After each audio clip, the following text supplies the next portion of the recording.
بہت پرانے زمانے کی بات ہے، ایک چھوٹے سے گاؤں سہاراپور میں، جہاں زمین خشک اور راستے کچے تھے، ایک نوجوان رہتا تھا جس کا نام حمزہ تھا۔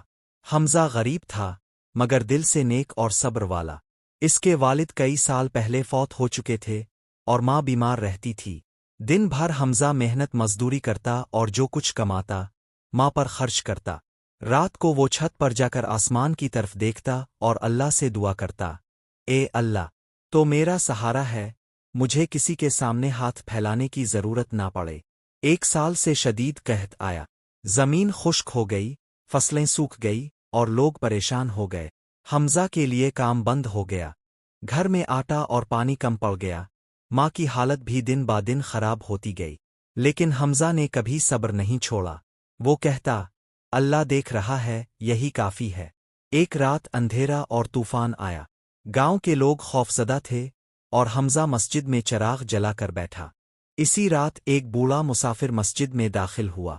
اس کے کپڑے پرانے تھے، ہاتھ میں لکڑی کی چھڑی اور چہرہ تھکن سے بوجھل تھا۔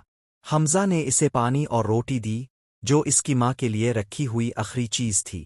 بوڑھے کی آنکھوں میں آنسو آ گئے اور وہ مسکرا کر بولا، بیٹا، تم نے اپنا نہیں دیکھا، میرے لیے سوچا۔ نتمیار البرت لآ۔ صبح کے وقت مسافر جانے لگا اور حمزہ کو ایک چھوٹا سا پرانا تھیلا دیا۔ اس نے کہا، یہ امانت ہے، جب تک صبر کر سکو اسے نہ کھولنا۔ دن گزرتے گئے، بھوک بڑھتی گئی، ماں کی حالت خراب ہوتی گئی، مگر حمزہ نے صبر کیا اور تھیلا نہ کھولا۔ ایک رات ماں بے ہوش ہو گئی اور حمزہ کا دل کانپ رہا تھا۔ آخر کار اس نے اللہ سے دعا کی اور تھیلا کھول لیا۔ اندر صرف ایک پرچی تھی جس پر لکھا تھا، فجر کے بعد مسجد کے کنویں کے پاس آنا۔ فجر کے وقت حمزہ کنویں کے پاس پہنچا، زمین ہلنے لگی اور کنویں کے کنارے ایک پرانا صندوق ظاہر ہوا۔ اس میں سکے، اناج اور کپڑے تھے۔ وراء حران راء۔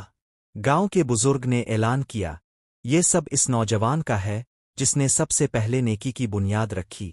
حمزہ نے ان سب چیزوں کو گاؤں کے لوگوں میں بانٹ دیا اور کہا، یہ سب میرا نہیں، یہ پورے گاؤں کا ہے۔ اس دن کے بعد سہاراپور میں کبھی بھوک نہیں آئی۔